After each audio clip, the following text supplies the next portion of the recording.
हाँ जी विद्यार्थियों, सारिਆਂ ਨੂੰ सत श्री अकाल। अपने कौशलों की गल कर रहे सी आपां, जिहदे विचों आपां 3 कौशल पढ़ लए सी। सुनन कौशल, बोलन कौशल, पढ़न कौशल, तो एक आपां पढ़ रहे सी लिखण कौशल। हाँ, लिखण कौशल दे विच आपां लिखण कौशल दीआं जिहड़ियां ਉਹ 4 अवस्थावां की गल कीती सी। उस तो बाद हुण आपां गल करदे हां लिखण कौशल सिੱਖਿਆ दीआं विधियां की गल करदे हां। विधियां दी रखनी है तुसीं गल ध्यान दे विच। एक प्रश्न आया सीगा भी किहड़ी विधि है जिहड़ी ਉਹ लिखण ते बोलन, लिखण ते पढ़न दोनों कौशलों वास्ते वरतियां जांदियां विधियां। शायद इस तरह करके कुछ पता नहीं, तो विधि का नाम दिता सीगा, शायद इवें दा कुछ प्रश्न सी रीट वाले पेपर दे विच 2021 वाले च। देख लियो माड़ा जिहा पेपर दे विच उवें दे नाल नाल मिलदियां जुलदियां विधियां ਜਿਹੜੀਆਂ विधियां बोलन कौशल दे विच भी काम आउंदियां ते लिखण कौशल दे विच भी काम आउंदियां। कॉमन दोनों वास्ते उन्हां विधियां दा खास ध्यान रखियो। दुबारे प्रश्न फिर एवें दा बन सकदा है। वर्णमाला विधि सब तो पहला, हाँ बिल्कुल कॉमन जी गल है। वर्णमाला विधि है जिहड़ी आपां नूं पता भी है लिखण कौशल वास्ते वरती जाती है। हाँ जी, स्कूलों में इसे विधि की वरतों होंदी है। एक पहला प्रश्न यह बन रहा भी स्कूलों के विच लिखण कौशल वास्ते किहड़ी विधि की वरतों की जाती है? इसे दी की जाती है, वर्णमाला विधि की। हाँ जी, गुरमुखी का हर अखर लिखना सिखाया जाता है। अखरां नाल लगा मात्रा लगा के शब्द बनाए जाते हैं। अखरां तो अगे लगा मात्रा की सहायता दे नाल शब्द बनाने सिखा दिते जाते हैं लिखण कौशल दे विच। हाँ, पहला सौखे बाद विच औखे शब्द बनाए जाते हैं। इहदा मतलब की है सौख तो औख वल, वर्णमाला विधि विच सौख तो औख वल जांदियां होया जां सौख तो औख नियम की पालना करदा होया, सौख तो औख सूत्र की पालना करदियां होया शब्द लिखने सिखाए जाते हैं। हाँ, ये एक विज्ञानिक विधि है, बिल्कुल सही है। अखरां की पछाण, लिखना, मात्रां दा क्रमानुसार वरतों, ये जिहड़ियां चीज़ां ये मनोविज्ञानिक विधि दे विच आउंदियां। ये मनोविज्ञानिक विधि है एक तरह की। बच्चे नूं सब तो पहला अखरां की पहचान ही कराउणी चाहीदी है, तो ये वर्णमाला विधि दे विच सब तो पहला पहचान, उस तो बाद हर एक अखर लिखना, फिर लगा मात्रा, फिर शब्द, इस तरह ही सिखाया जाता है। इस तरह तो हो नहीं सकता भी बच्चे नूं आपां सीधा शब्द सिखा दिए फिर लगा मात्रा फिर अखर सिखाइए, इवें नहीं हो सकता। ये अणमनोविज्ञानिक विधि हो जूगी, इस करके ये विधि मनोविज्ञानिक है। ये चीज़ां अखरां की पछाण, लिखना, मात्रां दा क्रमानुसार वरतों करनी। मात्रां दे भी एक तुहानूं दस्सिया सी क्रम हुंदा है ना। सब तो पहला साडी मात्रा मुक्ता, जिहदा कोई चिन्ह नहीं हुंदा, चिन्ह रहत। मैं तुहानूं वारी वारी गल दसदा रहना है, क्योंकि बहुत सारे टीचर भी यह जिहड़े इस दुविधा दे विच विचारे फसे हुंदे आ भी 9 ते 10 की गिणती की चीज़ है। बस सीधी जी गल है, लगा मात्रावां 10 है। लगा मात्रा कितनियां बेटा जी? 10 है। ते पर चिन्ह है जिहड़े ओह 9 हन। क्यों? क्योंकि मुक्ते दा कोई चिन्ह नहीं हुंदा, मुक्ता चिन्ह रहत हुंदा है, क्रम वाइज होंदा है। मुक्ता, सिहारी, सब तो पहला मुक्ता, कन्ना, सिहारी, बिहारी, क्रम अनुसार मैं कह रहा तुहानूं। इत्थे लिखिया सीगा, मैं कहा चलो शब्द तुहानूं दस ही देवां। क्रमानुसार प्रयोग करना, क्रमानुसार दे विच सब तो पहली मात्रा होंदी है मुक्ता, फिर कन्ना, फिर सिहारी, फिर बिहारी, फिर औंकड़, फिर दुलैंकड़, फिर लां, फिर दुलां, फिर होड़ा, फिर कनौड़ा, तो उस तो बाद जिहड़े बिंदी, टिप्पी ते अदक आ जाते हैं। बस इन्हां दी वरतों आपां जे सिख गए आ वधिया ढंग दे नाल ते समझो आपां नूं पंजाबी वधिया आउंदी है। इह 'च कोई दो राय नहीं, तुहानूं इस गल दा पता है। हाँ जी, अखर जुट जां अखर समूह विधि दूसरी विधि। एक होगी वर्णमाला विधि, होगी गल क्लीयर। दूसरी विधि अखर जुट जां अखर समूह विधि। अखर जुट, जुट का शाब्दिक अर्थ समूह ही होंदा है। हाँ जी, अखर जुट जां अखर समूह विधि पंजाबी वर्णमाला के अखरां की बनावट जां बनतर नूं मुख रख के इस दे जुट जां समूह बनाए जाते हैं। क्योंकि तुहानूं पता भी कहो बहुत सारे अपनी पंजाबी की वर्णमाला दे, गुरमुखी वर्णमाला दे बहुत सारे अखर एक दूसरे नाल लगभग मेल खांदे आ, लगभग मेल खांदे आ भी एक दूसरे दे नेड़े आ बनावट दे विच। तो उस स्थिति दे विच की है, वह इक्को जिहियां शक्लों वाले, मिलती जुलती शक्ल वाले, मिलती जुलती बनावट वाले, मिलती जुलती बनतर वाले, बनतर बनावट इक्को ही गल है। ਉਹਨਾਂ ਅੱਖਰਾਂ ਦਾ ਸਮੂਹ ਬਣਾਇਆ ਜਾਂਦਾ ਹੈ, ਜੁੱਟ ਬਣਾਇਆ ਜਾਂਦਾ ਹੈ। ਇਸ ਕਰਕੇ ਇਸ ਵਿਧੀ ਨੂੰ ਕਿਹਾ ਜਾਂਦਾ ਹੈ ਅੱਖਰ ਜੁੱਟ ਜਾਂ ਅੱਖਰ ਸਮੂਹ ਵਿਧੀ। ਹਾਂਜੀ, ਅਗਲੀ ਗੱਲ ਸੁਣੋ। ਜਿਵੇਂ ਆਹ ਦੇਖੋ ਮੈਂ ਲਿਖੇ ਹੋਏ ਅੱਖਰ ਹਾਹਾ ਤੇ ਰਾਰਾ ਦੋਨੋਂ ਇੱਕ ਦੂਜੇ ਦੇ ਨੇੜੇ ਆ ਬਣਤਰ ਦੇ ਵਿੱਚ। ਹਾਹਾ ਅਗਰ ਤਾਂ ਆਪਾਂ ਜਿਹੜਾ ਇਸ ਸਥਿਤੀ ਦੇ ਵਿੱਚ ਅੱਖਰ ਬਣਾਇਆ ਇਹ ਸਾਡਾ ਹਾਹਾ, ਅਗਰ ਆਪਾਂ ਇਸ ਨੂੰ ਇਸ ਤਰ੍ਹਾਂ ਜੋੜਤਾ ਇਹ ਸਾਡਾ ਰਾਰਾ। ਬਣਤਰ ਦੇ ਵਿੱਚ ਲਗਭਗ ਇੱਕ ਦੂਸਰੇ ਦੇ ਨੇੜੇ ਨੇੜੇ ਆ। ਹੋਰ ਦੇਖੋ ਇਸ ਤਰ੍ਹਾਂ ਦੇ, ਅਗਰ ਦੇਖ ਲਓ ਤੁਸੀਂ ਖੱਖਾ, ਅਗਰ ਉੱਪਰੋਂ ਇਸ ਦਾ ਮੂੰਹ ਖਾਲੀ ਰੱਖਿਆ ਤਾਂ ਖੱਖਾ, ਉੱਪਰ ਕੋਈ ਅਗਰ ਇਸੇ ਦੇ ਉੱਪਰ ਹੀ ਆਪਾਂ ਐਵੇਂ ਮਾਤਰਾ ਲਗਾ ਉੱਪਰ ਐਵੇਂ ਡੰਡੀ ਖਿੱਚਤੀ ਤਾਂ ਥੱਥਾ। ਆ ਖੱਖਾ ਹੋ ਗਿਆ, ਆ ਥੱਥਾ ਹੋ ਗਿਆ। ਐਵੇਂ ਕਰਕੇ ਹੀ ਹੈ। ਇੱਕ ਅੱਖਰ ਹੋਰ ਆ ਪੱਪਾ, ਅਗਰ ਇਸ ਦੇ ਉੱਪਰ ਆਪਾਂ ਐਵੇਂ ਲਗਾ ਦਿੱਤੀ ਡੰਡੀ ਤਾਂ ਤੱਦਾ। ਆ ਪੱਪਾ, ਆ ਤੱਦਾ। ਇਹਨਾਂ ਨੂੰ ਕਿਹਾ ਜਾਂਦਾ ਹੈ ਅੱਖਰ ਜੁੱਟ ਜਾਂ ਅੱਖਰ ਸਮੂਹ ਵਿਧੀ। ਹੁਣ ਦੇਖੋ ਜੀ, ਇਹ ਵਿਧੀ ਹੈਗੀ ਹੈ ਜੀ ਮਨੋਵਿਗਿਆਨਿਕ। ਇਹ ਵਿਧੀ ਮਨੋਵਿਗਿਆਨਿਕ ਨਹੀਂ, ਇਹ ਵਿਧੀ ਮਨੋਵਿਗਿਆਨਿਕ ਨਹੀਂ ਹੈ, ਅਣ ਮਨੋਵਿਗਿਆਨਿਕ ਹੈ। ਕਹਿਣ ਦਾ ਮਤਲਬ ਕਾਰਨ ਕੀ ਹੈ?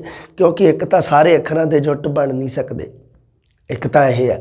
ਦੂਸਰਾ ਕਾਰਨ ਦੇਖ ਲਓ ਕੀ ਹੈ, ਬੱਚਾ ਅੱਖਰ ਤਾਂ ਸਿੱਖ ਜੂਗਾ ਪਰ ਉਹ ਕ੍ਰਮਾਂ ਅਨੁਸਾਰ ਨਹੀਂ ਸਿੱਖੂਗਾ, ਉਹ ਅਲਫਾਬੈਟਿਕ ਦੇ ਹਿਸਾਬ ਨਾਲ ਨਹੀਂ ਸਿੱਖੂਗਾ। ਉਹ ਉਸ ਦੇ ਲੈਟਰ ਸਿੱਖ ਜੂਗਾ, ਅੱਖਰ ਸਿੱਖ ਜੂਗਾ, ਪਰ ਉਸ ਨੂੰ ਅਲਫਾਬੈਟਿਕ ਜਿਹਨੂੰ ਵਰਣਮਾਲਾ ਆਪਾਂ ਕਹਿ ਦਿੰਦੇ ਹਾਂ ਉਹ ਨਹੀਂ ਸਿੱਖ ਸਕੂਗਾ। ਮਤਲਬ ਕੀ ਆ ਵੀ ਬੱਚਾ ਸਿੱਖ ਹੀ ਨਹੀਂ ਸਕਦਾ, ਗੱਲ ਹੀ ਖਤਮ। ਹਾਂ, ਇਸ ਚੀਜ਼ ਦਾ ਇੰਨਾ ਹੈਗਾ ਵੀ ਇੱਥੇ ਆਪਾਂ ਮੰਨ ਲਓ ਲਿਖ ਲਏ ਤਾਂ ਮੈਂ ਵੀ ਹੁਣ ਜਿਵੇਂ ਸਕੂਲ ਦੇ ਵਿੱਚ ਪੜ੍ਹਾਉਂਦੇ ਆ ਅਤੇ ਆਹ ਗਲਤੀਆਂ ਅਕਸਰ ਮੈਂ ਬੱਚਿਆਂ ਦੀਆਂ ਵੇਖਦਾ। ਬੜੀ ਵਾਰੀ ਉਹਨਾਂ ਨੂੰ ਸਮਝਾਈਦਾ, ਦੱਸਣ ਦੇ ਬੜੇ ਬੜੇ ਤਰੀਕੇ ਵਰਤੀਦੇ ਆ। ਆਹ ਵੀ ਚੀਜ਼ਾਂ ਆਹ ਵੀ ਵਰਤੀ ਦੀਆਂ ਵੀ ਹੌਲੀ ਹੌਲੀ ਬਹੁਤ ਸਾਰੇ ਵਿਦਿਆਰਥੀਆਂ ਦਾ ਸੁਧਾਰ ਵੀ ਹੋ ਜਾਂਦਾ ਹੈ। ਕਿਉਂਕਿ ਵਿਦਿਆਰਥੀ ਜਲਦਬਾਜ਼ੀ 'ਚ ਲਿਖਦੇ ਹੋਏ ਪੈ ਲਿਖਣਾ ਹੁੰਦਾ, ਉਹਦੇ ਉੱਪਰ ਖਿੱਚ ਦਿੰਦੇ ਆ ਲਾਈਨ ਅਤੇ ਉਹ ਤੈ ਬਣ ਜਾਂਦਾ, ਧੱਦਾ ਬਣ ਜਾਂਦਾ। ਇਸ ਕਰਕੇ ਕੀ ਹੈ ਵੀ ਹੁਣ ਮੰਨ ਲਓ ਤੁਸੀਂ ਤਾਂ ਕੰਪੀਟੀਟਰ ਹੋ, ਤੁਸੀਂ ਤਾਂ ਕੰਪੀਟੀਸ਼ਨ ਐਗਜ਼ਾਮ ਦੇਣਾ, ਉਹਦੇ ਵਿੱਚ ਕੀ ਹੈ ਵੀ ਤੁਸੀਂ ਤਾਂ ਗੋਲੇ ਕਾਲੇ ਕਰਨੇ ਆ, ਤੁਹਾਨੂੰ ਤਾਂ ਲਿਖਣ ਦਾ ਕੋਈ ਮਤਲਬ ਨਹੀਂ ਗਾ। ਪਰ ਹੁਣ ਜਿਹੜੇ ਵਿਦਿਆਰਥੀ ਮੰਨ ਲਓ ਤੁਸੀਂ ਅੱਗੇ ਸਕੂਲਾਂ ਦੇ ਵਿੱਚ ਵੀ ਤਾਂ ਪੜ੍ਹਾਉਣੇ ਆ ਵਿਦਿਆਰਥੀਆਂ ਨੂੰ, ਉਸ ਸਥਿਤੀ ਦੇ ਵਿੱਚ ਇਹ ਚੀਜ਼ਾਂ ਥੋੜ੍ਹੀਆਂ ਜਿਹੀਆਂ ਯਾਦ ਰੱਖਣ ਦੇ ਯੋਗ ਹੈ ਵੀ ਇਹ ਚੀਜ਼ਾਂ ਦੇ ਹਿਸਾਬ ਨਾਲ ਆਪਾਂ ਇਸ ਵਿਧੀ ਦੀ ਵਰਤੋਂ ਕਰਕੇ ਆਪਾਂ ਬੱਚਿਆਂ ਨੂੰ ਕੰਪੈਰੀਜ਼ਨ ਕਰਕੇ ਤੁਲਨਾ ਕਰਕੇ ਦੱਸ ਸਕਦੇ ਹਾਂ ਬਈ ਬੇਟਾ ਆਹ ਹਾਹਾ ਆ, ਆਹ ਰਾਰਾ ਆ, ਅਗਰ ਤੂੰ ਇਸ ਨੂੰ ਐਵੇਂ ਜੋੜਤਾ ਤਾਂ ਆਹ ਰਾਰਾ ਬਣ ਜਾਊਗਾ। ਇਹ ਥੋੜ੍ਹਾ ਜਿਹਾ ਆਪਾਂ ਇਸ ਵਿਧੀ ਦੀ ਕਿਤੇ ਨਾ ਕਿਤੇ ਵਰਤੋਂ ਕਰ ਸਕਦੇ ਹਾਂ। ਹਾਂਜੀ, ਹੁਣ ਆ ਗਈ ਜੀ ਮਾਂਟੇਸਰੀ ਵਿਧੀ। ਮੈਡਮ ਮਾਰੀਆ ਮਾਂਟੇਸਰੀ ਦੀ ਦਿੱਤੀ ਹੋਈ ਵਿਧੀ। ਇਸ ਦਾ ਪ੍ਰਸ਼ਨ ਬਹੁਤ ਆਉਂਦਾ ਹੈ, ਲਾਜ਼ਮੀ ਆਉਂਦਾ, ਪੱਕਾ ਸ਼ਿਓਰ ਆਉਂਦਾ ਹੀ ਆਉਂਦਾ ਹੈ ਕਿ ਮੰਨ ਲਓ ਕਿ ਆਉਂਦਾ ਹੈ ਵੀ ਲਿਖਣਾ ਕੌਸ਼ਲ ਨੂੰ ਸਭ ਤੋਂ ਪਹਿਲਾਂ ਤਵੱਜੋ ਦੇਣ ਵਾਲੀ ਹੈ ਜਿਹੜੀ ਉਹ ਕੌਣ ਹੈ? ਮੈਡਮ ਮਾਰੀਆ ਮਾਂਟੇਸਰੀ ਹੈ। ਕਾਰਨ ਇਹਦੇ ਮਗਰ ਕੀ ਹੈ? ਉਹਨੇ ਕੀ ਲੌਜਿਕ ਦਿੱਤਾ ਹੈ? ਉਹ ਕਹਿੰਦੀ ਹੈ ਕਿ ਬੱਚਿਆਂ ਦੇ ਵਿੱਚ ਇੱਕ ਕ੍ਰੀਏਟੀਵਿਟੀ ਹੁੰਦੀ ਹੈ, ਸਿਰਜਣਾਤਮਕਤਾ ਹੁੰਦੀ ਹੈ, ਇੱਕ ਰਚਨਾਤਮਕਤਾ ਬੱਚਿਆਂ ਦੇ ਵਿੱਚ ਹੁੰਦੀ ਹੈ। ਰਚਨਾਤਮਕਤਾ ਦੇ ਆਧਾਰ 'ਤੇ ਕੀ ਹੈ ਉਹ ਜਿਹੜੀ ਲਿਖਣ ਵਿਧੀ ਹੈ, ਲਿਖਣ ਕੌਸ਼ਲ ਹੈ ਜਿਹੜਾ, ਉਸ ਨੂੰ ਸਭ ਤੋਂ ਅੱਗੇ ਸਭ ਤੋਂ ਮਹੱਤਵਪੂਰਨ ਸਥਾਨ, ਪਹਿਲਾ ਸਥਾਨ ਦਿੰਦੀ। ਕਿਉਂਕਿ ਹੁਣ ਬੱਚੇ ਦੇ ਅੰਦਰ ਰਚਨਾਤਮਕਤਾ ਜ਼ਿਆਦਾ ਹੁੰਦੀ ਹੈ ਅਤੇ ਮੈਂ ਤੁਹਾਨੂੰ ਦੱਸਿਆ ਵੀ ਇੱਕ ਮਾਤਰ ਹੀ ਕੌਸ਼ਲ ਹੈ ਜਿਹਦੇ ਵਿੱਚ ਰਚਨਾਤਮਕਤਾ ਕੰਮ ਆਉਂਦੀ ਹੈ, ਉਹ ਹੈਗਾ ਸਾਡਾ ਲਿਖਣ ਕੌਸ਼ਲ। ਰਚਨਾਤਮਕ ਉਸ ਚੀਜ਼ ਨੂੰ ਕਹਿੰਦੇ ਹਨ ਜਿਹਦੇ ਵਿੱਚ ਆਪਾਂ ਜਿਸ ਕੰਮ ਨੂੰ ਕਰਨ ਵੇਲੇ ਆਪਾਂ ਹੱਥਾਂ ਦੀ ਵਰਤੋਂ ਕਰਦੇ ਹਾਂ ਉਸ ਨੂੰ ਕਿਹਾ ਜਾਂਦਾ ਰਚਨਾਤਮਕ ਕਿਰਿਆ। ਹੁਣ ਰਚਨਾਤਮਕ ਕਿਰਿਆ ਹੁਣ ਲਿਖਣ ਦੇ ਵਿੱਚ ਆਪਾਂ ਹੱਥ ਦੀ ਵਰਤੋਂ ਕਰਦੇ ਹਾਂ। ਹੁਣ ਦੇਖੋ ਜੀ ਮਾਂਟੇਸਰੀ ਵਿਧੀ 3 ਵਿਧੀਆਂ ਦੀ ਵਰਤੋਂ ਕਰਦੀ ਹੈ ਬੇਟਾ ਜੀ, ਇੱਥੇ ਰੱਖਿਓ ਧਿਆਨ। ਮਾਂਟੇਸਰੀ ਵਿਧੀ ਦਾ ਸਭ ਤੋਂ ਔਖਾ ਪ੍ਰਸ਼ਨ ਆਹ ਬਣਦਾ। ਬਾਕੀ ਤੁਹਾਨੂੰ ਪਤਾ ਹੀ ਹੈ ਵੀ ਉਹ ਮਾਂਟੇਸਰੀ ਨੇ ਇਹ ਗੱਲ ਕਹੀ ਹੈ ਕਿ ਪੜ੍ਹਨਾ ਸਿਖਾਉਣ ਤੋਂ ਪਹਿਲਾਂ ਬੱਚੇ ਨੂੰ ਲਿਖਣਾ ਸਿਖਾਇਆ ਜਾਵੇ, ਕਿਉਂਕਿ ਲਿਖਣਾ ਇੱਕ ਸਰਲ ਪ੍ਰਕਿਰਿਆ ਹੈ ਅਤੇ ਬੱਚਾ ਇਸ ਵਿੱਚ ਜ਼ਿਆਦਾ ਰੁਚੀ ਲੈਂਦਾ ਹੈ ਕਿਉਂਕਿ ਇਹ ਇੱਕ ਰਚਨਾਤਮਕ ਕਿਰਿਆ ਹੈ। ਠੀਕ ਹੈ, ਗੱਲ ਕਲੀਅਰ ਹੈ। ਹਾਂਜੀ, ਹੁਣ ਅਗਲੀ ਗੱਲ ਸੁਣੋ। ਉਹ ਕਹਿੰਦੀ ਵੀ ਸਿਖਾਉਣਾ ਕਿਵੇਂ ਹੈ? ਇਹ ਤਾਂ ਗੱਲ ਹੋ ਗਈ ਵੀ ਚਲੋ ਸਭ ਤੋਂ ਪਹਿਲਾਂ ਬੱਚੇ ਨੂੰ ਲਿਖਣਾ ਸਿਖਾਇਆ ਜਾਵੇ। ਵੈਸੇ ਇਹ ਕ੍ਰਮ ਸਹੀ ਨਹੀਂ ਹੈ ਕਿਉਂਕਿ ਸਹੀ ਕ੍ਰਮ ਤਾਂ ਇਹੀ ਬਣਦਾ ਸੁਣਨਾ, ਬੋਲਣਾ, ਪੜ੍ਹਨਾ, ਲਿਖਣਾ। ਬੱਚਾ ਪੜ੍ਹਨਾ ਪਹਿਲਾਂ ਸਿੱਖੇਗਾ, ਲਿਖਣਾ ਬਾਅਦ ਵਿੱਚ ਸਿੱਖੇਗਾ। ਠੀਕ ਹੈ, ਜਾਂ ਪੜ੍ਹਨ ਦੇ ਨਾਲ ਨਾਲ ਲਿਖਣਾ ਸਿੱਖੇਗਾ। ਅੱਛਾ, ਹੋਰ ਦੇਖੋ सब तो पहला की होगा 3 विधियां। पहला ध्यान रखियो प्रश्न की बनी जाता इत्थे। एक तो यह बनी जाता कि मांटेसरी विधि विच लिखण कौशल दे विच किन्नियां विधियां की वरतों की गई है। मांटेसरी विधि दे विच जी 3 विधियां की वरतों की गई है। 3 प्रकार भी लिख सकता है, 3 ढंग भी, 3 तरीके। ठीक है जी। हाँ, कलम फड़न का अभ्यास सब तो पहली विधि। कलम पर 3 विधियां चंगी तरह रट लियो। कलम फड़न का अभ्यास मतलब की है भी कलम फड़ के कागज़ या फट्टी उत्ते लिखना। सब तो पहला तो बच्चे नूं कलम फड़न का अभ्यास बहुत जरूरी है, क्योंकि बच्चे दियाँ आह चीज़ां उंगलां जिहड़ियां ओह बहुत तुहानूं पता है भी ये सब तो बाद विच ये विकासात्मक अवस्था बहुत बाद दी है ਜਦੋਂ ਆਪਾਂ ਸਾਇੰਸ मनोविज्ञान पढ़ते हैं, क्योंकि बच्चा पूरे हथ का इस्तेमाल पहला सीख जाता। तुसीं देखिया होना छोटा बच्चा मान लो कोई खाण पीण वाली चीज़ है या कोई वैसे वस्तु पई है, उन्होंने जदों फड़दा तो एकदम झमट मार के तो वो मतलब की है भी वो सारे हथ का ही पूरे का इस्तेमाल करता है। उसनूं उंगलों का इस्तेमाल करन दा हजे पूरा ज्ञान नहीं है, मतलब कि विकास नहीं होया। ज्ञान नहीं, ये नहीं कह सकते आप, हाँ उसका विकास नहीं होया हजे। जदों विकास हो जूगा फिर वो उंगलों का इस्तेमाल करन लग जूगा। सब तो पहला अभ्यास मांटेसरी के अनुसार किहड़ा है? कलम फड़न का अभ्यास। दूसरा, क्योंकि आप बच्चे नूं तुसीं कलम फड़ा के देख लो, इस तरह कदे नहीं फड़ेगा जिवें तुसीं फड़दे हो, इस तरीके नाल कदे नहीं फड़ सकदा। सब तो पहला उन्हें जां आह तरीका वरतू जां कुछ भी अपने हिसाब नाल ओह सारे जां हत्थ दे विच इस तरह फड़ी होगी उन्हें बच्चे ने। छोटा बच्चा है जिहड़ा, क्योंकि उसनूं हजे ये चीज़ां का इस्तेमाल करना नहीं आया। हाँ जी, अगे देखो बेटा जी, अखरां दा स्वरूप समझना। दूसरी विधि, पहला तो हो गया कलम फड़न का अभ्यास। दूसरा अखरां का स्वरूप मतलब अखरां की बनतर, अखरां की बनावट, अखर लिखिया किस प्रकार है उस चीज़ नूं समझना। मोटे गत्ते उपर कट्टे हुए अखर चिपका के उस दे उपर उंगली फेरना। ਇਹਦੇ ਵਿੱਚ ਕੀ ਹੋਊਗਾ? ਅੱਖਰਾਂ ਦਾ ਸਰੂਪ ਬੱਚੇ ਦੇ ਪਹਿਚਾਣ ਵਿੱਚ ਆਊਗਾ। ਮੰਨ ਲਓ ਕੋਈ ਗੱਤਾ ਲਿਆ, ਉਸ ਦੇ ਉੱਪਰ ਕਾਗਜ਼ ਚਿਪਕੇ ਤੇ ਜਾਂ ਕੀ ਹੋਇਆ ਵੀ ਉਹ ਉਸ ਦੇ ਵਿੱਚੋਂ ਕਿਸੇ ਗੱਤੇ ਦੇ ਵਿੱਚ ਕੁਰੇਦ ਕੇ ਅੱਖਰ ਕੱਢ ਲੇ, ਵਿੱਚ ਉਸ ਦੇ ਵਿੱਚ ਉਂਗਲ ਫੇਰੀ। ਦੋਨੇ ਤਰੀਕੇ ਵਰਤੇ ਜਾ ਸਕਦੇ ਆ, ਕੋਈ ਦਿੱਕਤ ਨਹੀਂ। ਹਾਂ, ਉਸ ਤੋਂ ਬਾਅਦ ਅੱਖਰਾਂ ਦਾ ਧੁਨੀਆਤਮਕ ਵਿਸ਼ਲੇਸ਼ਣ। ਇਹਦੇ ਵਿੱਚ ਕੀ ਹੈ ਵੀ ਮਤਲਬ ਅੱਖਰਾਂ ਦੀ ਧੁਨੀ ਬਾਰੇ ਦੱਸਣਾ। ਧੁਨੀ ਦਾ ਮਤਲਬ ਆਵਾਜ਼, ਬੋਲਣਾ। ਕਿਹੜਾ ਅੱਖਰ ਕਿਵੇਂ ਬੋਲਿਆ ਜਾਊਗਾ। ਬੱਚਾ ਜਿਵੇਂ ਜਿਵੇਂ ਉਂਗਲ ਫੇਰਨ ਦਾ ਅਭਿਆਸ ਕਰ ਰਿਹਾ ਅੱਖਰ ਦੇ ਉੱਪਰ, ਉਸ ਦੇ ਨਾਲ ਨਾਲ ਉਸ ਨੂੰ ਉਸ ਅੱਖਰ ਦੀ ਧੁਨੀ ਬਾਰੇ ਦੱਸਣਾ, ਉਸ ਅੱਖਰ ਨੂੰ ਕਿਵੇਂ ਬੋਲਿਆ ਜਾਊਗਾ ਇਸ ਬਾਰੇ ਦੱਸਣਾ। ਲਓ ਜੀ, 3 ਗੱਲਾਂ ਕਲੀਅਰ ਹੋ ਗਈਆਂ। ਮਾਂਟੇਸਰੀ ਵਿਧੀ ਇੱਥੇ ਸਭ ਤੋਂ ਔਖਾ ਪ੍ਰਸ਼ਨ ਬਣਦਾ। ਮਾਂਟੇਸਰੀ ਵਿਧੀ ਦਾ ਇਸ ਤਰ੍ਹਾਂ ਹਾਰਡ ਨਹੀਂ ਬਣਦਾ ਕੋਈ ਪ੍ਰਸ਼ਨ। ਹਾਂਜੀ, ਹੁਣ ਆ ਗਈ ਜੀ ਪੈਸਟਾਲੋਜੀ ਦੀ ਰਚਨਾਤਮਕ ਵਿਧੀ। ध्यान रखियो, ये विधि सरल तो कठिन सूत्र पर आधारित है। यह प्रश्न बनता है भी पैस्टालोजी विधि है जी किहड़े सूत्र पर आधारित है जी? सरल तो कठिन। हालांकि मैं सरल तो कठिन लिखता, तुसीं नाल एक गल होर ध्यान रखनी है, सौख तो औख जिन्हों आपां कह दिंदे, क्योंकि पंजाबी दे विच इस नूं सौख तो औख कहा जाता है। सौख तो औख, सौखे तो औखे वल जाना, सौख तो औख। ठीक है बेटा जी। हाँ हाँ, सौख तो औख। ਅੱਖਰ ਦੀ ਸ਼ਕਲ ਨੂੰ ਵੱਖ-ਵੱਖ ਟੁਕੜਿਆਂ ਵਿੱਚ ਤੋੜ ਕੇ ਅਤੇ ਫਿਰ ਜੋੜ ਕੇ ਅੱਖਰ ਰਚਨਾ ਸਿਖਾਈ ਜਾਂਦੀ ਹੈ। ਮੰਨ ਲਓ ਬੱਚੇ ਨੂੰ ਆਪਾਂ ਕੋਈ ਮੰਨ ਲਓ ਇਸ ਤਰ੍ਹਾਂ ਦਾ ਸਿਖਾਉਣਾ ਹੈ, ਜਿਵੇਂ ਉਦਾਹਰਣ ਵਾਸਤੇ ਜਿਵੇਂ ਗੰਗਾ ਸਿਖਾਉਣਾ ਹੈ, ਆ ਅੱਖਰ ਸਿਖਾਉਣਾ ਬੱਚੇ ਨੂੰ, ਹੈ ਨਾ। ਤਾਂ ਬੱਚੇ ਨੂੰ ਆਪਾਂ ਕੀ ਕਰ ਸਕਦੇ ਹਾਂ, ਜਿਵੇਂ ਇਸ ਨੂੰ ਪੂਰੇ ਅੱਖਰ ਨੂੰ ਬੱਚੇ ਨੂੰ ਦਿਖਾਤਾ, ਫਿਰ ਇਸ ਨੂੰ ਆਪਾਂ ਅੱਖਰ ਨੂੰ ਤੋੜਤਾ। ਬੱਚੇ ਨੂੰ ਕਿਹਾ ਵੀ ਪਹਿਲਾਂ ਇੰਨੀ ਚੀਜ਼ ਸਿੱਖ, ਪਹਿਲਾਂ ਇੰਨੀ ਚੀਜ਼ 'ਤੇ ਅਭਿਆਸ ਕਰ। ਉਸ ਤੋਂ ਬਾਅਦ ਬੱਚੇ ਨੂੰ ਕਿਹਾ ਐਂ ਕਰ ਲਾ, ਇੱਥੇ ਅਭਿਆਸ ਕਰ ਲਾ, ਇਸ ਤਰ੍ਹਾਂ। ਇਸ ਤਰੀਕੇ ਦੇ ਨਾਲ ਬੱਚਾ ਇਸ ਅੱਖਰ ਨੂੰ ਸਿੱਖੇਗਾ। ਇਸ ਨੂੰ ਕੀ ਕਿਹਾ ਜਾਂਦਾ ਹੈ? ਪੈਸਟਾਲੋਜੀ ਵਿਧੀ, ਜੋ ਸੌਖ ਤੋਂ ਔਖ ਸੂਤਰ ਉੱਪਰ ਆਧਾਰਿਤ ਹੈ। ਉਸ ਤੋਂ ਬਾਅਦ ਆਗੇ ਜੀ ਸ਼ਬਦ ਵਿਧੀ। ਹਾਂ, ਸ਼ਬਦ ਵਿਧੀ ਹੈ ਜਿਹੜੀ ਇਹ ਵਾਚਨ ਤੇ ਲਿਖਣ ਕੌਸ਼ਲ ਦੋਹਾਂ ਦੇ ਨਾਲ ਸੰਬੰਧਿਤ ਹੈ। ਲਓ ਜੀ, ਆਹ ਪ੍ਰਸ਼ਨ ਆਇਆ ਸੀ ਬੇਟਾ ਜੀ, ਆਪਣੇ ਆਇਆ ਸੀ ਇਹਦੇ ਵਿੱਚੋਂ। ਵਾਚਨ ਤੇ ਲਿਖਣ ਦੋਹਾਂ ਕੌਸ਼ਲਾਂ ਦੇ ਨਾਲ ਸੰਬੰਧਿਤ ਹੈ ਜੀ। ਆ ਜਿਹੜੀ ਤੁਹਾਨੂੰ ਪੜ੍ਹਾਈ ਹੈ ਨਾ, ਇਹ ਮੇਰੀ ਪੁਰਾਣੀ ਬੁੱਕ ਹੈ, ਨਵੀਂ ਬੁੱਕ ਜਲਦੀ ਮਾਰਕੀਟ ਦੇ ਵਿੱਚ ਆਉਣ ਵਾਲੀ ਹੈ। ਉਹਦੇ ਵਿੱਚ ਬਹੁਤ ਕੁਛ ਐਕਸਟਰਾ ਐਡ ਕੀਤਾ ਮੈਂ, ਅਖਾਣ ਮੁਹਾਵਰੇ ਨਵੇਂ ਸਿਰੇ ਤੋਂ, ਹੋਰ ਵੀ ਬਹੁਤ ਸਾਰੀਆਂ ਚੀਜ਼ਾਂ। ਬਾਕੀ ਤੁਹਾਨੂੰ ਇੱਥੇ ਮੈਂ ਬੜਾ ਕੁਝ ਕਰਵਾਊਂਗਾ। ਮੰਨ ਲਓ ਜਿਹੜੇ ਪਹਿਰੇ ਆ, है ना। वार्तक पैरे ਜਿਹੜੇ अणडिठे आउंदे आ ਉਹ ਵੀ ਆਪਾਂ ਇੱਥੇ ਹੀ ਕਰਾਂਗੇ ਤੇ ਉਸ ਤੋਂ ਬਾਅਦ ਆਪਾਂ ਕਵਿਤਾ ਪਹਿਰੇ ਵੀ ਇੱਥੇ ਹੀ ਪੜਾਂਗੇ ਤੇ ਨਾਲ ਨਾਲ ਬੇਟਾ ਜੀ ਜਲਦੀ ਹੀ ਤੁਹਾਡੀ ਟੈਸਟ ਸੀਰੀਜ਼ ਵੀ ਇੱਥੇ ਸ਼ੁਰੂ ਹੋ ਜੂਗੀ। ਫਿਕਰ ਨੋਟ, ਚਿੰਤਾ ਕਰਨ ਦੀ ਲੋੜ ਨਹੀਂ ਤੁਹਾਨੂੰ। ਬੱਚੇ ਨੂੰ ਤਸਵੀਰ ਦਿਖਾ ਕੇ ਸੰਬੰਧਿਤ ਸ਼ਬਦ ਬੋਰਡ ਉੱਪਰ ਲਿਖ ਦਿੱਤਾ ਜਾਂਦਾ ਹੈ। ਬੱਚੇ ਲਿਖਤੀ ਰੂਪ ਵਿੱਚ ਨਕਲ ਕਰਦੇ ਆ। ਸ਼ਬਦ ਵਿਧੀ ਬੋਲਣ ਕੌਸ਼ਲ ਦੇ ਵਿੱਚ ਵੀ ਵਰਤੀ ਜਾਂਦੀ ਹੈ ਤੇ ਸਾਡੇ ਲਿਖਣ ਕੌਸ਼ਲ ਦੇ ਵਿੱਚ ਵੀ ਹੈ। ਬਈ ਬੱਚੇ ਨੂੰ ਤਸਵੀਰ ਦਿਖਾਈ ਜਾਂਦੀ ਹੈ, ਸੰਬੰਧਿਤ ਸ਼ਬਦ ਬੋਰਡ ਉੱਪਰ ਲਿਖਿਆ ਜਾਂਦਾ, ਬੱਚਾ ਉਸ ਸ਼ਬਦ ਦੀ ਨਕਲ ਕਰਦਾ ਹੈ। ठीक है जी। हुण आ गई जी वाक विधि।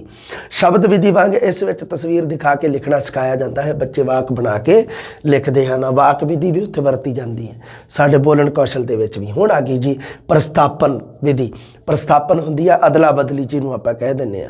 हाँ, शब्द विच अखरां नूं अगे पिछे करके नवें शब्द बनाए जाते हैं। बच्चे नूं नवें नवें शब्द लिखण लई आख्या जाता है। इनू कहा जाता है प्रस्थापन विधि। शब्दों का फेर बदल करना, उन्होंने जगह बदल देनी अखरां की, सॉरी शब्दों की नहीं, किसी शब्द दे विच अखरां की जगह नूं बदल देना।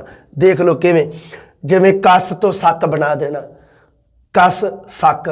कलम तो कमल या लमक बना देना, है ना। बई कलम आपां नूं पता है इसका भी अर्थ बनता है, कमल शब्द का भी अर्थ है, लमक तो भाव लमकण तो, हैंग जिन्हों आपां कह दिंदे आ। हाँ जी, प्रस्थापन विधि है जिहड़ी यह इस तरीके नाल वरती जाती है, जिस दे विच किसी शब्द दे विच अखरां दी जगह नूं बदलिया जाता है, अखरां दी अदला बदली करके नवें शब्द बनाए जाते। थोड़ी है इंटरस्टिंग, पर इस दी एक लिमिट है इस विधि की। भी इस विधि दे विच बच्चे ज़्यादा शब्द नहीं सीख सकते। तुसीं किन्ने क शब्द बच्चे नूं सिखा सकोगे, ज़्यादा नहीं, लिमिट होगी उन्हां दी। पर आपां तां बच्चे नूं बहुत सारे शब्द सिखाउणे आ, है ना।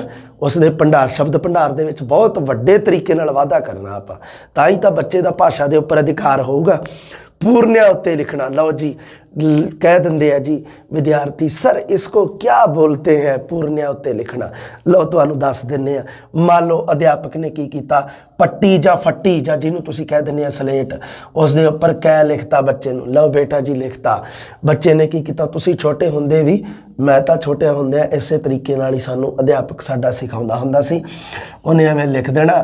साडे वर्गिਆਂ ने की करना, उस दे उपर चाक नाल या बरते नाल इस तरह करके उसनूं एवें घसाई जाना। इसनूं कहा जाता है पूर्णिया उत्ते लिखना। पूर्णिया लिखना सिखाउण दी बहुत पुरातन विधि है।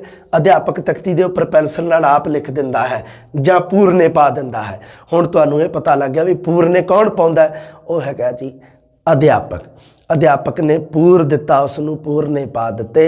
ते हुण की होया, बच्चा की करेगा, स्याही अते कलम नाल अखरां उपर कलम चलाउंदा है। जरूरी थोड़ा भी स्याही ते कलम ही लऊगा, कुछ भी लै सकदा, पेंसिल भी लै सकदा है बच्चा। अगर सलेट जां फट्टी ते उपर लिख रहा है तो चाक बरता लऊगा। हाँ जी, इस अभ्यास पिछों बच्चा हौली हौली सुतंत्र रूप में लिखना शुरू कर दिंदा है। इत्थे बच्चा सुतंत्र नहीं है, बच्चा इत्थे अध्यापक के अधीन है, क्योंकि अध्यापक ने जो पूरना पाता उस दे उपर बच्चे नूं उसनूं फॉलो करना पऊगा। वो हौली हौली बच्चे नूं बाद विच सुतंत्र रूप में सिखाया जाता है। हुण आ गई जी बोल लिखत जां मला। बोल लिखत जां मला, लिखण विच प्रवीणता लियाउण लई बोल लिखत एक वधिया साधन है। बिल्कुल सही है। मला जिहड़ा हुंदा, मला दा शाब्दिक अर्थ हुंदा बेड़ी नूं चलाउण वाला। बस तुसीं एवें समझो भी पूरी क्लास है, एक बेड़ी है, बेड़ी दे विच जिहड़े बैठे आ जिहड़े वो सारे बच्चे आ, ते जिहड़ा मला है, जिहड़ा जिहदे कोल और हुंदा है कि जां अंग्रेजी दे विच, पंजाबी दे विच जां हिंदी दे विच चप्पू जिहनूं कह दिंदे अध्यापक, चप्पू चलाउण वाला, वो है जिहड़ा उसनूं मला कहा जाता है। हाँ जी, लिखण विच प्रवीणता, बेड़ी नूं चलाउण वाले नूं मला कहा जाता है। हाँ जी, वो हीर दी जिहड़ी सीगी बेड़ी ते ओहदा मला सीगा लुढ़ण शाह। हाँ, जिहड़ी वो बेड़ी दे विच ही सेज लगी सी ते ओहदे विच ही रांझा जिहड़ा वो विश्राम करदा रात नूं। ये जिहड़ी कहानियां ही रांझे ने, अगर किसी ने पढ़ी है, अगर कोई अगे तैयारी कर रहा सैकेंड ग्रेड पंजाबी दी, तुहानूं पता ही है कोर्स अपना चल ही रहा उहदे ते। हाँ जी, धुनियां ते अखरां दी पूरी पछाण हो जे, इसकी वरतों करनी चाहिए है बोल लिखत दा मला दी। हुण बच्चे नूं जदों पूरे अखर, पूरियां धुनियां, पूरे शब्द लिखने आ गए, उस स्थिति दे विच तुसीं इस विधि की वरतों कर सकते हो। बोल लिखत जां मला दी अध्यापक बोलदा जावे, मला दा काम कौन करूगा? अध्यापक। बच्चे उसनूं फॉलो करनगे। ਸੁਣ ਕੇ ਲਿਖਣ ਨੂੰ ਬੋਲ ਲਿਖਤ ਜਾਂ ਮਲਾਹ ਕਿਹਾ ਜਾਂਦਾ ਹੈ। ਇਸੇ ਨੂੰ ਕਿਹਾ ਜਾਂਦਾ ਸੁਣ ਕੇ ਲਿਖਣਾ, ਕਿਉਂਕਿ ਅਧਿਆਪਕ ਬੋਲੂਗਾ ਕਿਤਾਬ ਦੇ ਵਿੱਚੋਂ ਦੇਖ ਕੇ ਜਾਂ ਵੈਸੇ ਵੀ ਕਿਵੇਂ ਵੀ ਬੋਲੇ, ਕੋਈ ਵੀ ਸਥਿਤੀ ਹੋ ਸਕਦੀ ਹੈ ਬੋਲਣ ਦੀ, ਕਲਾਸ ਦੇ ਵਿੱਚ ਬੋਲੂਗਾ, ਸਾਰੇ ਬੱਚੇ ਸੁਣ ਕੇ ਲਿਖਣਗੇ। ਇਸ ਦੇ ਨਾਲ ਕੀ ਹੁੰਦਾ ਹੈ, ਸੁਣਨ ਕੌਸ਼ਲ ਦਾ ਵੀ ਅਭਿਆਸ ਹੁੰਦਾ ਹੈ, ਸੁਣਨ ਕੌਸ਼ਲ ਦਾ ਵੀ ਵਿਕਾਸ ਹੁੰਦਾ ਹੈ, ਲਿਖਣ ਕੌਸ਼ਲ ਦਾ ਵੀ। ਧਿਆਨ ਰੱਖਿਓ, ਬੋਲ ਲਿਖਤ ਜਾਂ ਮਲਾਹ ਦੋਨਾਂ ਕੌਸ਼ਲਾਂ ਦੇ ਨਾਲ ਸੰਬੰਧਿਤ ਹੈ। ਸੁਣ ਕੇ ਲਿਖਣਾ ਹੈ। ਹਾਂਜੀ, ਬੋਲ ਲਿਖਤ ਵਿੱਚ ਕੰਨ, ਹੱਥ ਅਤੇ ਅੱਖ ਇਕੱਠੇ ਕੰਮ ਕਰਦੇ ਹਨ। ਬਿਲਕੁਲ, ਇਹ ਸਰੀਰ ਦੇ ਤਿੰਨੋਂ ਅੰਗ ਕੰਮ ਕਰਦੇ ਹਨ, ਤਿੰਨੋਂ ਜਿਹੜੇ ਸਾਡੇ ਤੰਤਰ ਕੰਮ ਕਰਦੇ ਹਨ। ਹੁਣ ਦੇਖੋ ਜੀ, ਨੋਟ ਲਾ ਕੇ ਮੈਂ ਕੁਝ ਗੱਲਾਂ ਲਿਖੀਆਂ। ਅਨੁਲਿਪੀ ਅਤੇ ਪ੍ਰਤੀਲਿਪੀ ਨਾਲ ਵਿਦਿਆਰਥੀ ਅੱਖਰਾਂ ਦੀ ਬਣਾਵਟ ਸਿੱਖਦੇ ਹਨ, ਪਰੰਤੂ ਬੋਲ ਲਿਖਤ ਵਿੱਚ ਉਹਨਾਂ ਦੇ ਲਿਖਣ ਦੀ ਗਤੀ ਦਾ ਵਿਕਾਸ ਹੁੰਦਾ ਹੈ। ਅਨੁਲਿਪੀ ਅਤੇ ਪ੍ਰਤੀਲਿਪੀ, ਇਹ ਤੁਹਾਨੂੰ ਪਤਾ ਹੀ ਹੈ ਵੀ ਮਤਲਬ ਸੁਲੇਖ ਲਿਖਣ ਦੇ ਦੋ ਪ੍ਰਕਾਰ ਹੁੰਦੇ ਆ, ਅਨੁਲਿਪੀ ਤੇ ਪ੍ਰਤੀਲਿਪੀ। ਉਸ ਤੋਂ ਬਾਅਦ ਕੀ ਹੈ, ਬੱਚੇ ਨੂੰ ਜਿਵੇਂ ਸੁਲੇਖ ਲਿਖਦਾ ਹੈ ਬੱਚਾ, ਉਹਦੇ ਵਿੱਚ ਕੀ ਹੈ ਵੀ ਬੱਚਾ ਅੱਖਰਾਂ ਦੀ ਬਣਾਵਟ ਦੇ ਉੱਪਰ ਜ਼ਿਆਦਾ ਧਿਆਨ ਦਿੰਦਾ ਹੈ, ਵੀ ਅੱਖਰਾਂ ਦੀ ਬਣਾਵਟ ਬਣਤਰ ਉਹਨਾਂ ਦੀ ਜਿਹੜੀ ਹੈਗੀ ਆ ਉਹ ਸੋਹਣੀ ਹੋਵੇ, ਸੁਲੇਖ ਲਿਖਣਾ। ਪਰ ਜਦੋਂ ਬੱਚੇ ਨੂੰ ਬੋਲ ਲਿਖਤ ਜਾਂ ਮਲਾਹ ਵਿਧੀ ਵਰਤੀ ਜਾਂਦੀ ਹੈ, ਉਸ ਵਿਧੀ ਦੇ ਵਿੱਚ ਬੱਚਾ ਸਪੀਡ ਨਾਲ ਲਿਖਦਾ, ਕਿਉਂਕਿ ਅਧਿਆਪਕ ਵਾਰ-ਵਾਰ ਉਸ ਨੂੰ ਇਸ ਗੱਲ ਨੂੰ ਪ੍ਰੇਰਿਤ ਕਰਦਾ ਹੈ ਵੀ ਕਿ ਬੱਚੇ ਸਪੀਡ ਨਾਲ ਲਿਖੋ, ਸਪੀਡ ਨਾਲ ਲਿਖੋ, ਅਧਿਆਪਕ ਬੋਲ ਰਿਹਾ। ਹਾਂਜੀ, ਅੱਗੇ ਹੁਣ ਦੇਖੋ ਜੀ, ਸੁਲੇਖ ਸਿੱਖਿਆ। ਸੁੰਦਰ ਲਿਖਾਈ ਨੂੰ ਸੁਲੇਖ ਆਖਦੇ ਹਨ। ਸੁਲੇਖ, ਸੁੰਦਰ ਲਿਖਣਾ। ਇਸ ਵਿੱਚ ਅੱਖਰ ਸਾਫ਼ ਤੇ ਸਪਸ਼ਟ ਲਿਖੇ ਜਾਂਦੇ ਹਨ। ਅੱਖਰਾਂ ਦੀ ਬਣਾਵਟ, ਲੰਬਾਈ, ਚੌੜਾਈ, ਅਨੁਪਾਤ ਬਰਾਬਰ ਹੋਣਾ ਚਾਹੀਦਾ। ਬਿਲਕੁਲ, ਲਾਈਨਦਾਰ ਕਾਪੀਆਂ ਦੇ ਵਿੱਚ ਲਿਖਾਉਂਦੇ ਆ ਤੇ ਉਹਦੇ ਵਿੱਚ ਕੀ ਹੈ ਵੀ ਇੱਕ ਪੂਰੀ ਲਾਈਨ ਦੇ ਵਿੱਚ ਉਸ ਨੂੰ ਅੱਖਰ ਨੂੰ ਪੂਰਾ ਫਿੱਟ ਕਰਕੇ ਲਿਖਿਆ ਜਾਂਦਾ ਹੈ। ਸੁੰਦਰ ਲਿਖਾਈ ਦੇ ਨਾਲ ਨਾਲ ਗਤੀ ਦਾ ਵੀ ਧਿਆਨ ਰੱਖਿਆ ਜਾਂਦਾ ਹੈ। 1 ਮਿੰਟ ਵਿੱਚ 30 ਸ਼ਬਦ ਜ਼ਰੂਰ ਲਿਖਣੇ ਚਾਹੀਦੇ ਹਨ। ਅਗਰ ਪ੍ਰਸ਼ਨ ਬਣ ਜੇ ਕਿ ਸੁਲੇਖ ਸਿੱਖਿਆ ਵਿੱਚ 1 ਮਿੰਟ ਦੇ ਵਿੱਚ ਲਗਭਗ ਕਿੰਨੇ ਸ਼ਬਦ ਲਿਖਣੇ ਚਾਹੀਦੇ ਹਨ, ਤਾਂ ਲਗਭਗ 30 ਲਿਖਣੇ ਚਾਹੀਦੇ ਹਨ। ਹਾਂਜੀ, ਸੁਲੇਖ ਸਿੱਖਿਆ ਸਮੇਂ ਸ਼ਬਦਾਂ ਦਾ ਫਾਸਲਾ ਤੇ ਗਿਣਤੀ ਸਮਾਨ ਹੋਣੀ। ਬਿਲਕੁਲ ਸਹੀ ਹੈ, ਸ਼ਬਦਾਂ ਦਾ ਫਾਸਲਾ ਬਹੁਤ ਜ਼ਰੂਰੀ ਹੈ, ਵੀ ਫਾਸਲੇ ਤੇ ਵੀ ਤਾਂ ਰੱਖਣੇ ਆ। ਹੁਣ ਇੱਕੋ ਜਿਹੇ ਲੜੀਦਾਰ ਨਹੀਂ ਕਰ ਦੇਣਾ ਉਹਨਾਂ ਨੂੰ ਵੀ ਇੱਕ ਹੀ ਲਾਈਨ ਖਿੱਚੀ ਤੇ ਸਾਰੇ ਸ਼ਬਦ ਲਿਖਤੇ, ਐਵੇਂ ਤਾਂ ਕਰ ਨਹੀਂ ਸਕਦੇ। ਹਾਂਜੀ, ਵੱਖ-ਵੱਖ ਲਿਖਣ ਕਿਰਿਆਵਾਂ ਦਾ ਅਭਿਆਸ ਜਲਦੀ ਖਤਮ ਕਰੀਏ ਇਸ ਨੂੰ। ਹਾਂ, ਪ੍ਰਵੀਨਤਾ ਲਿਖਣ ਦੇ ਵਿੱਚ ਪ੍ਰਵੀਨਤਾ ਲਿਆਉਣੀ ਹੈ, ਐਕਸਪਰਟ ਹੋਣਾ ਹੈ, ਤਾਂ ਵੱਖ-ਵੱਖ ਅਭਿਆਸ ਹੈ। ਦੇਖੋ ਜੀ, ਬੋਲ ਲਿਖਤ ਜਾਂ ਮਲਾਹ, ਇਹ ਗੱਲ ਹੋ ਗਈ ਆਪਾਂ ਨੂੰ, ਠੀਕ ਹੈ, ਕਲੀਅਰ ਹੋ ਗਈ ਵੀ ਕੋਈ ਅਧਿਆਪਕ ਜਾਂ ਵਿਦਿਆਰਥੀ ਬੋਲਦਾ ਹੈ, ਕਿਉਂਕਿ ਜ਼ਰੂਰੀ ਨਹੀਂ ਕਿ ਮਲਾਹ ਅਧਿਆਪਕ ਹੀ ਹੋਵੇ, ਵਿਦਿਆਰਥੀ ਵੀ ਹੋ ਸਕਦਾ ਹੈ। ਜਮਾਤ ਦੇ ਬੱਚੇ ਸੁਣ ਕੇ ਲਿਖਦੇ ਹਨ। ਲਿਖਣ ਤੋਂ ਬਾਅਦ ਗਲਤੀਆਂ ਨੂੰ ਡਰਿਲ ਵਿਧੀ ਦੇ ਦੁਆਰਾ ਸੁਧਾਰਿਆ ਜਾਂਦਾ ਹੈ। ਧਿਆਨ ਰੱਖਿਓ, ਅਗਰ ਪ੍ਰਸ਼ਨ ਵੈਸੇ ਹੀ ਕਾਮਨ ਬਣ ਜੇ ਕਿ ਜਮਾਤ ਦੇ ਵਿੱਚ ਗਲਤੀਆਂ ਨੂੰ ਕਿਹੜੀ ਵਿਧੀ ਦੇ ਨਾਲ ਸੁਧਾਰਿਆ ਜਾਂਦਾ ਹੈ, ਉੱਥੇ ਪ੍ਰਸ਼ਨ ਲਿਖਿਆ ਹੋਵੇ ਡਰਿਲ ਵਿਧੀ। ਅਰੇ ਡਰਿਲ ਹੈ ਜਿਹੜੀ ਉਹ ਦੀਵਾਰ ਦੇ ਵਿੱਚ ਛੇਦ ਕਰਨ ਦੇ ਕੰਮ ਆਉਂਦੀ ਹੈ। ਜਿਹੜੀ ਡਰਿਲ ਇੱਕ ਮਤਲਬ ਕੀ ਆ ਵੀ ਇੱਕ ਕਹਿ ਸਕਦੇ ਹਾਂ ਵੀ ਇੱਕ ਸੰਦ ਹੁੰਦਾ ਜਿਹਨੂੰ ਆਪਾਂ ਕਹਿ ਦਿੰਦੇ ਹਾਂ, ਜਿਹੜਾ ਲਾਈਟ 'ਤੇ ਚੱਲਦੀ ਹੈ, ਬਿਜਲੀ 'ਤੇ। ਤੁਸੀਂ ਅਕਸਰ ਦੇਖਿਆ ਹੋਣਾ ਵੀ ਆ ਲਾਈਟ ਵਾਲੇ ਮਿਸਤਰੀ ਜਾਂ ਪਾਣੀ ਵਾਲੇ ਮਿਸਤਰੀ, ਉਹਨਾਂ ਕੋਲ ਡਰਿੱਲਾਂ ਹੁੰਦੀਆਂ, ਤਾਂ ਉਹ ਡਰਿੱਲ ਹੈ ਜਿਹੜੀ ਉਹ ਡਰਿੱਲ ਵਿਧੀ ਜਿਹਦੇ ਨਾਲ ਉਹ ਮਤਲਬ ਛੇਦ ਕਰਦੇ ਆ, ਹੋਲ ਕਰਦੇ ਆ। ਹੁਣ ਇਹਦੇ ਵਿੱਚ ਕੀ ਹੈ, ਡਰਿੱਲ ਕਿੰਨੀ ਸਪੀਡ ਨਾਲ ਘੁੰਮਦੀ ਹੈ, ਉਹ ਡਰਿੱਲ ਦੇ ਅੱਗੇ ਜਿਹੜਾ ਲੱਗਿਆ ਹੁੰਦਾ ਉਹ ਕਿੰਨੀ ਸਪੀਡ ਨਾਲ ਘੁੰਮਦਾ ਹੈ।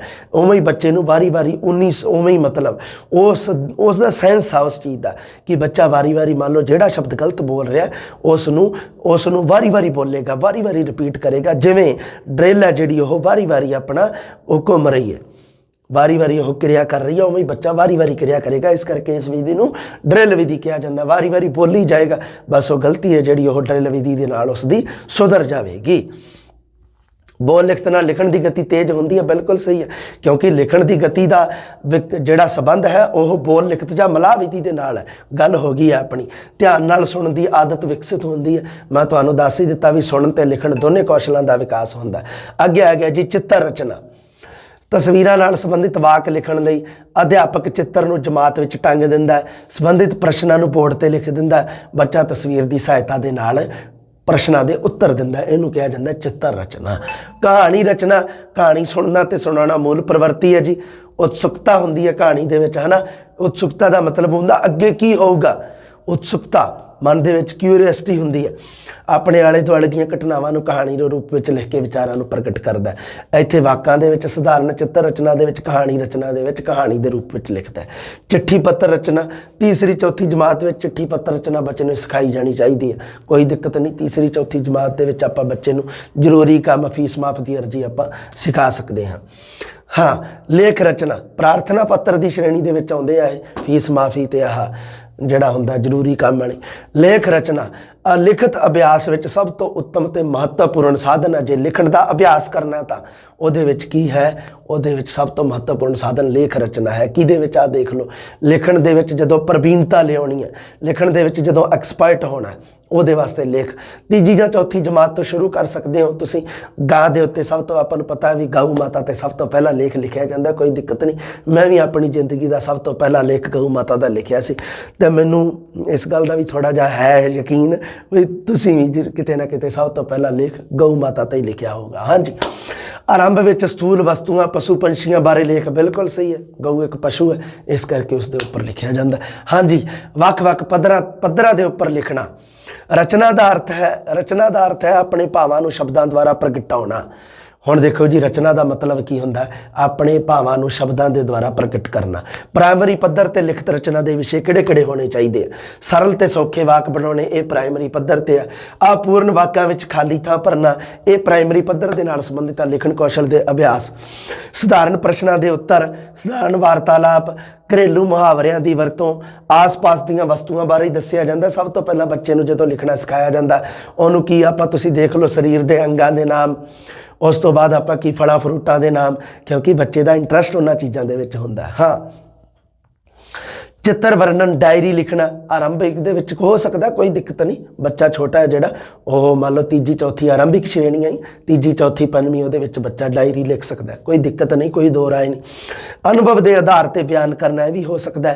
ਯਾਤਰਾ, ਦ੍ਰਿਸ਼, ਘਟਨਾਵਾਂ ਦਾ ਵਰਣਨ, ਸਧਾਰਨ ਪੱਤਰ, ਕਹਾਣੀ ਜਾਂ ਲੇਖ ਸਾਰੰਸ਼, ਕਾਲਪਨਿਕ ਵਰਣਨ ਕਰਨਾ, ਜੇ ਮੈਂ ਪ੍ਰਧਾਨ ਮੰਤਰੀ ਹੁੰਦਾ, ਆਰੰਭਿਕ ਸ਼੍ਰੇਣੀਆਂ ਦੇ ਨਾਲ ਸੰਬੰਧਿਤ ਹੈ।